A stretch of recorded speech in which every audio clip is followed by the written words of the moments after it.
Bonjour Sandrine Bonjour Fred. et bienvenue.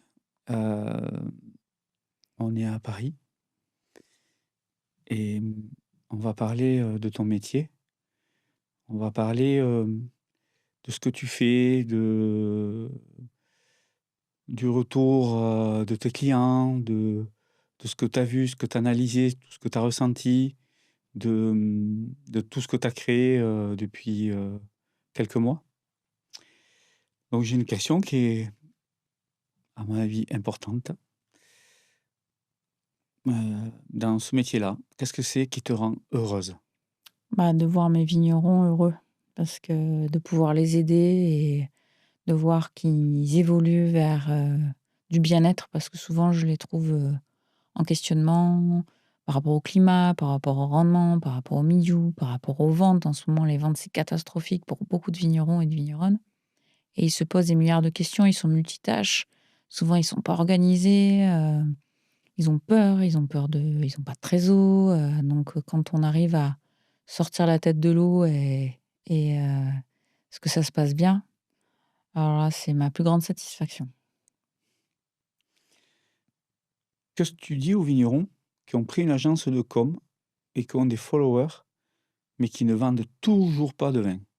Bah, c'est qu'il manque des étapes. En fait, avoir des followers, c'est important pour avoir de la visibilité, mais si on veut transformer ça en vente, il faut récupérer, de la donnée. C'est-à-dire que quand les gens s'abonnent, Heu, ils identifient le domaine en disant: «Waouh, c'est bien ce qu'il fait, c'est bien ce qu'elle fait» et ils ont envie de s'abonner à la newsletter, d'aller acheter du vin, donc ils laissent leur email, ils laissent leur numéro de téléphone et c'est le seul moyen au vigneron de rentrer en contact avec son futur client. S'il y a pas cette étape clé, que personne ne fait, hein, clairement, je l'ai vu dans ma formation vente de vin, ben, il se passe rien. On a des followers et on se dit: «Ben, les réseaux sociaux, ça sert à rien». Mais les réseaux sociaux, c'est pas fait pour être influenceur pour les vignerons. C'est fait pour vendre du vin. C'est quand même nouveau, pour ces vignerons-là. Complètement. Hem, Moi, je le suis et c'est pour moi, c'est très compliqué pour comprendre tout ça et on se rend compte que c'est un autre métier, finalement. C'est un autre métier, ça c'est pas intuitif, ça demande, de l'apprentissage, ça demande de la compréhension, ça demande de chanter pas mal de croyances qui font peur parce que passer devant la caméra, parce que tout ce qui est vidéo, c'est le plus efficace sur les réseaux sociaux. Les photos, ça suffit plus parce qu'en vidéo, on a le ton, on a l'accent, on a les mimiques, on a le regard, on a l'attitude et ça, c'est les acheteurs de vin ont besoin d'avoir, un lien de créer un lien avec la personne et donc même moi, je suis, des personnes sur les réseaux parce que j'aime bien leur manière d'être, leur manière de proposer, leur sincérité, leur singularité, leur authenticité et c'est ça qui crée le lien qui va donner envie aux gens d'acheter les vins. Mais d'abord, il doit y avoir un vrai lien avec la personne qui fait le vin. Quand tu travailles avec tes clients, heu, quelle est la satisfaction quand tu es plus ép quand, ils te parlent de leur évolution, leur, façon dont ils ont, intégré, heu, les réseaux sociaux, comment tu réagis face au fait qu'ils, se mettent, en avant et qu'ils commencent à essayer de publier leurs vidéos, des images photos? Je les encourage énormément parce que c'est très, très courageux de faire ça, parce que c'est pas du tout ancré dans les mœurs de parler à la caméra, de parler d'authenticité, d'être soi. Parce qu'on leur demande pas de jouer aux influenceurs, on leur demande de raconter leur histoire. C'est du storytelling, pourquoi ils sont arrivés dans le vin, pourquoi ils font ça, pourquoi ils sont allés en bio, pourquoi ils ont choisi ces itinéraires-là, de quoi ça parle et pour moi, c'est très, très, très courageux, de leur part, de faire ça et je les encourage surtout à pas se juger parce qu'il peut y avoir énormément de critiques, parce que, ça déclenche, ben, des choses chez les uns et les autres et d'attendre au moins 6 à 8 mois pour voir des résultats de vente. Parce qu'avant, il y a un système qui se met en place et plus les vidéos sont vues, plus elles vont être partagées. Et je dirais, moi ce que je vois, c'est qu'entre 6 et 8 mois, on commence à avoir des résultats à condition de publier au moins 5 fois par semaine. Donc quand je dis ça aux vignerons, ils sont là: «Ouais, ça fait beaucoup». Mais ça s'organise, ça se structure. Je dis pas de faire des vidéos tous les jours, mais du contenu tous les jours. Donc c'est une organisation qui est différente d'avant et ça doit rentrer dans leur agenda, chose que, bon, le marketing jusqu'à présent, c'était, rien dans leur agenda. La communication, le marketing, c'était, quand ils avaient 5 minutes, ils envoyaient une photo sur les réseaux. Mais aujourd'hui, ça suffit pas. Et je j'ai fait un podcast avec Margot Klein il y a un mois et je lui posais la question sur les réseaux sociaux et je lui posais la question, «Est-ce que tu penses que dans le monde du vin, ça va être indispensable d'être sur les réseaux et d'avoir une vraie, communication?» Elle me dit: «Dans 2 ans, toutes les entreprises de biens et de services qui ne seront pas sur le digital vont s'arrêter. Hormis, des entreprises qui sont, axées sur le local». Mais ça veut dire que ça va aller très vite. Moi, je m'attendais à ce qu'ils me disent au moins 5 ans. Je me doutais que ça allait être, indispensable. Mais 2 ans, c'est demain. Donc les vignerons doivent vraiment se bouger là, vraiment. Moi, je suis vigneron d'ancienne génération. Hem, j'ai, faire des vidéos, c'est faire rentrer quelqu'un dans son intimité, Mmh. dans son espace et c'est juste une invitation. Pour toi, c'est important que ces vignerons, se dévoilent finalement, dans leur intimité et c'est pas donné à tout le monde. Et tu disais que le jugement peut arriver, notamment quand on s'expose. Est-ce que tu arrives à trouver de la bienveillance en leur disant: «Écoutez, c'est normal, heu, tout peut arriver, vous pouvez être critiqué comme mis en avant». Quelle est ton attitude face à tout ça? Aux critiques, que peuvent recevoir tes clients vignerons, heu les encouragements qu'ils peuvent avoir? Ils peuvent perdre, espoir aussi de dire: «Beh, on arrête parce que on est soumis à trop de critiques, on est trop exposé, c'est trop dur». Alors déjà, on ne demande pas au vigneron de parler de son intimité. Sa vie privée reste sa vie privée. On demande juste au vigneron de montrer pourquoi il fait ça, la différence. Je donne un exemple, heu, une vidéo, il dit: «Bonjour, je fais du vin bio».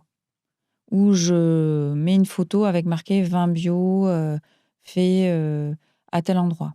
Ça ne déclenche aucune émotion. Ce qu'on lui demande, c'est d'expliquer pourquoi il a fait du bio. C'est quoi ses convictions profondes?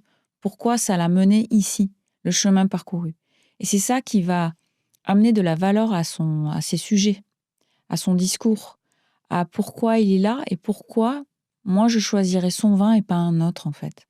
Donc on ne rentre pas dans une vraie intimité, mais on rentre dans une, authenticité et on explique le chemin parcouru pour créer du lien avec la personne qui a envie d'acheter le vin. Elle a besoin d'avoir confiance dans la personne à qui elle va donner de l'argent pour acheter son vin, puisque le vin est un produit émotionnel. C'est un lien émotionnel. Donc, en vrai, l'acheteur de vin, il achète une personne.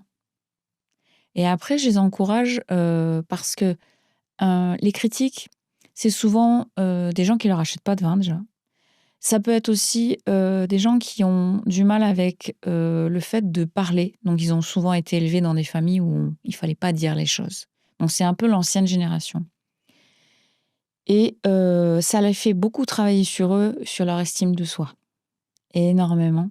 Parce qu'effectivement, moi, ça m'arrive de me faire critiquer sur les réseaux et avant, ça me touchait. Aujourd'hui, pas du tout parce que je sais qui je suis. Je sais que je ne peux pas plaire à tout le monde et c'est OK pour moi. Et je pense que c'est un vrai chemin de dire: «OK, moi j'assume d'être vigneron. C'est comme ça que je fais mon vin. C'est comme ça que je le propose. Mes valeurs, c'est ça. Voilà ce qu'on demande aux vignerons aujourd'hui sur les réseaux. Et il faut qu'il assume ça. Parce que sans ça, les gens ne comprennent pas où il veut aller. Il ne peut pas embarquer et déclencher des ventes grâce au réseau. C'est flou et c'est pas compréhensible.